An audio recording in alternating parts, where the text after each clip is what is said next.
Hey friends, thanks for tuning in to the Living Marriages podcast, and thanks to all of you who have left a review or recommended this to friends or family who you think might enjoy and benefit from the podcast. It means the world to us. Today we're bringing you another best of episode as we look back into our archives and bring you one of our favorite conversations from the past year. And just a little context as to why last episode and this episode have been archival episodes, and maybe one or two more will be in the coming weeks as well.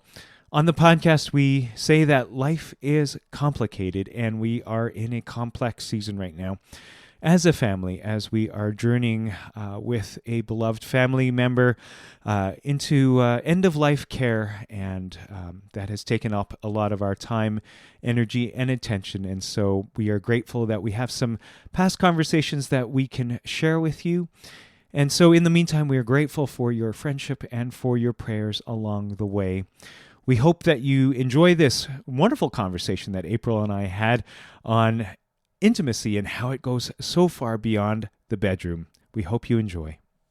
Sexual intimacy is something that is intended for marriage, but every other form of intimacy is accessible to all of us. And so we need to make sure that we are looking at all facets of intimacy, all things that connect us together the way God meant for us to do.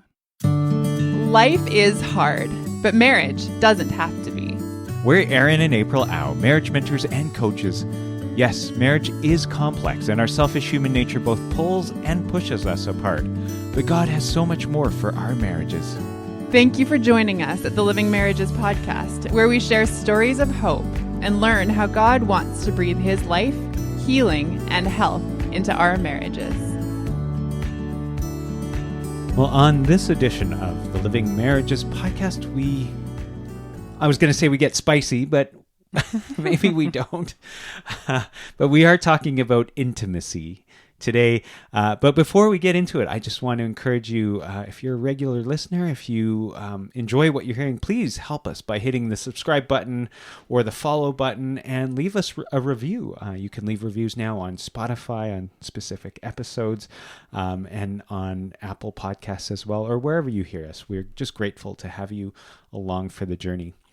But as I mentioned, we are going to talk about intimacy today and why intimacy goes so far beyond the bedroom. We often hear that intimacy is a critical ingredient to having a healthy, connected marriage.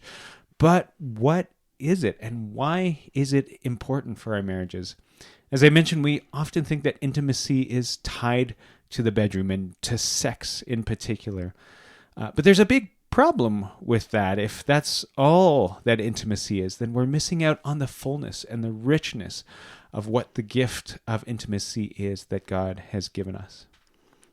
If you think about it, looking back on creation and when God made man and woman, He made us for intimacy with Him initially. And so if we look at intimacy as solely being sexual intimacy, there's so much we miss out on. Yeah. And each one of us is created for intimacy with God and intimacy with one another.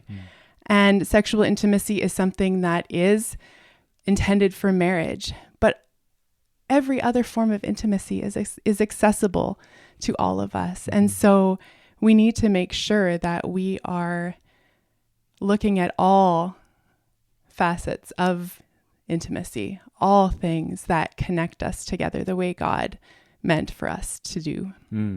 Beautifully said. And it's hard, isn't it, April? Because culture is telling us all the time that intimacy is about the bedroom. You know what? Even in the church, I think we hear that. And in the language that we use around intimacy, we always equate it to somehow what happens behind the closed door, and if you see a sock on mommy and daddy's doorknob, don't disturb, because they're being intimate. But it's interesting too. I've been seeing a lot of ads for Christian men on my social media feed, and there's one that I just had to quote because it just took my mind for a spin. It says this quote: I've helped hundreds of Christian men go from no intimacy to intimacy on demand, and their wives love it. Now, I don't know what my social media algorithm is picking up on. Maybe it's because we're in a marriage ministry now, and I post about marriage a bunch, but how does that ad make you feel when you hear it? Ooh, I'm not a vending machine. It's just, it feels like, oh, well, just plug in the right amount of money, the right coins, the right whatever, and you'll get what you want. And it's just, that is so not what it's about. It's not what intimacy is about at all. If that's not what it's about, then what is intimacy about? And I'm going to get slightly technical for a little bit here. I was doing a little bit of research on the work of psychoanalyst Eric Erickson, who says that intimacy is not the quality of romantic relationship, but it's to be seen as the potential within someone for connectedness.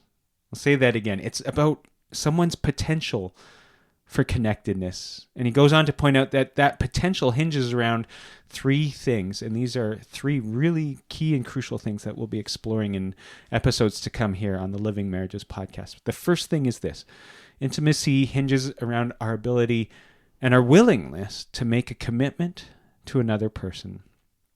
Secondly, it hinges around our ability to share at a deep personal level, that is, to be vulnerable with someone else.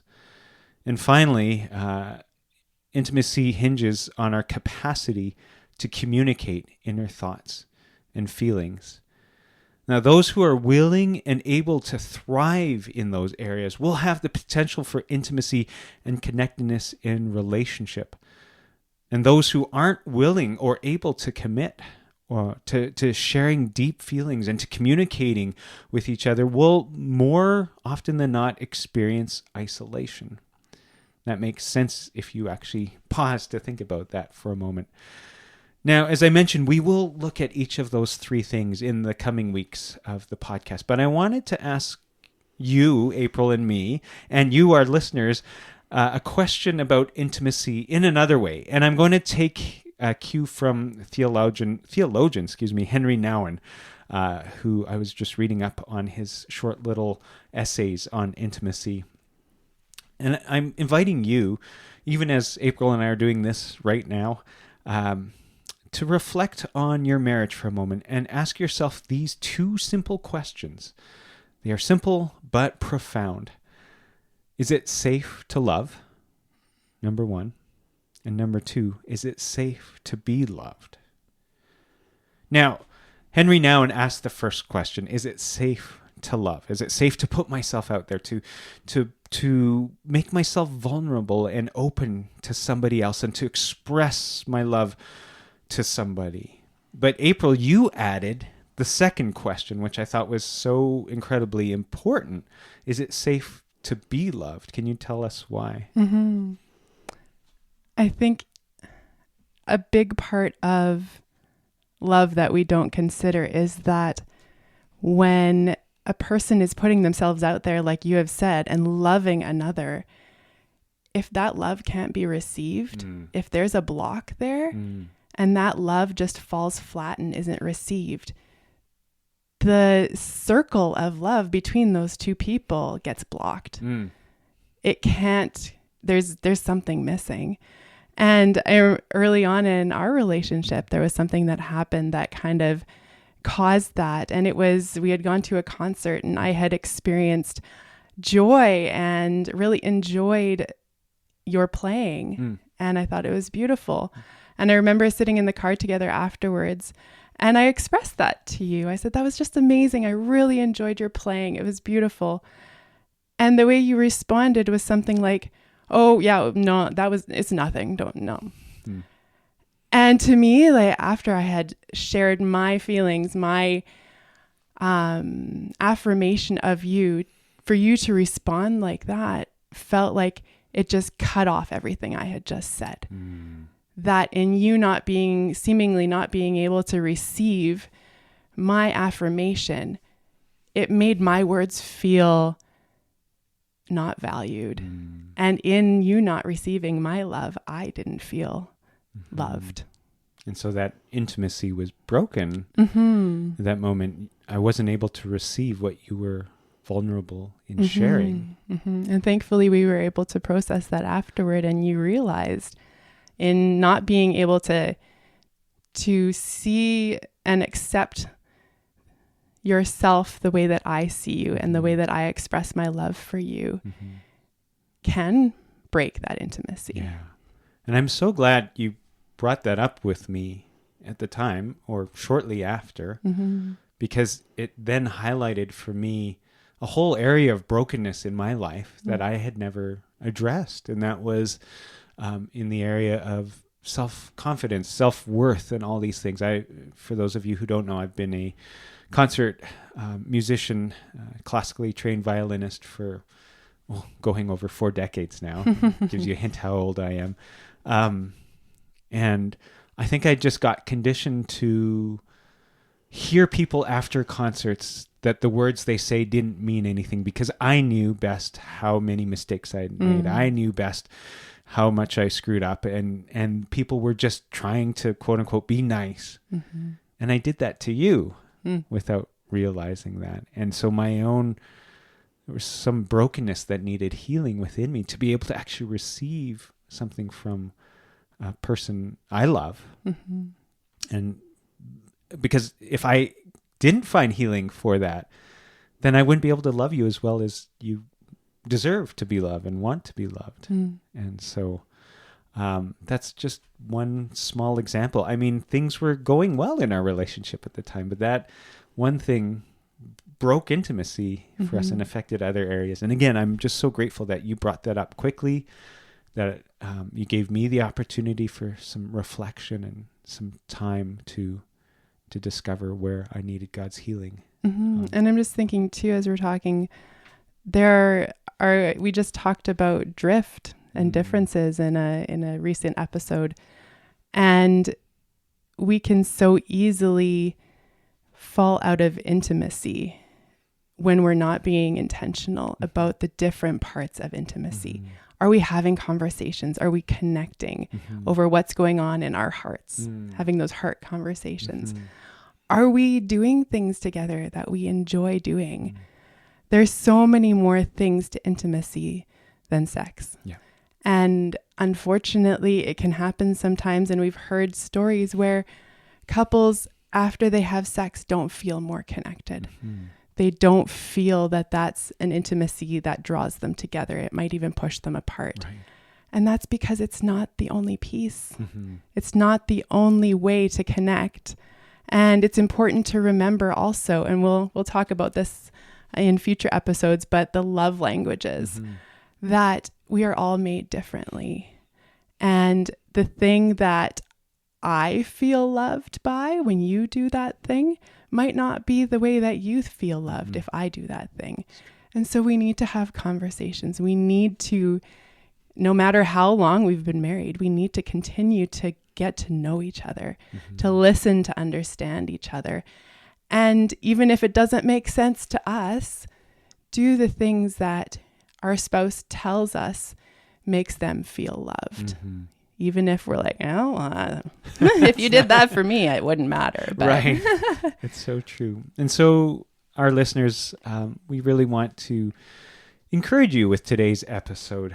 There is so much depth here that we will take time exploring in the coming weeks of the podcast.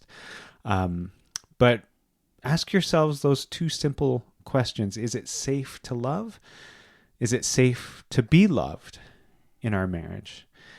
And then we'd encourage you, have those conversations. What does intimacy mean to you? How do you experience intimacy? But also pay attention. Are there any blocks to intimacy in your marriage right now? Is there anything that's preventing you from loving your spouse or receiving that love, which is just as equally important? And again, if you do discover some blocks, maybe head back to episode 13, where we encourage you to find your trusted community, people that you can start to explore this together with outside of your marriage, especially Also seek out wisdom and counsel from people like a pastor or a counselor. Reach out to us, please. We're here for you. We'd love to chat and we'd love to pray with you through these things. You can get a hold of us. The easiest way is info@livingmarriages.com. And so, again, we want to thank you for being with us on this journey as we together discover what the fullness of what God has for us in our marriages, and what true intimacy can look like in and through Christ. And so until the next time, God bless. Thank you for the privilege of journeying with you today as we seek God's best for our marriages. Before you go, if you've been blessed, challenged, or inspired by what you've heard today, please bless us by hitting the follow button, leaving us a review on Apple Podcasts or Spotify, and sharing this podcast with family and friends. You can also support this nonprofit podcast by making a charitable donation at our website, livingmarriages.com. Until next time, praying the life, intimacy, and connection of God's love over you and your marriage.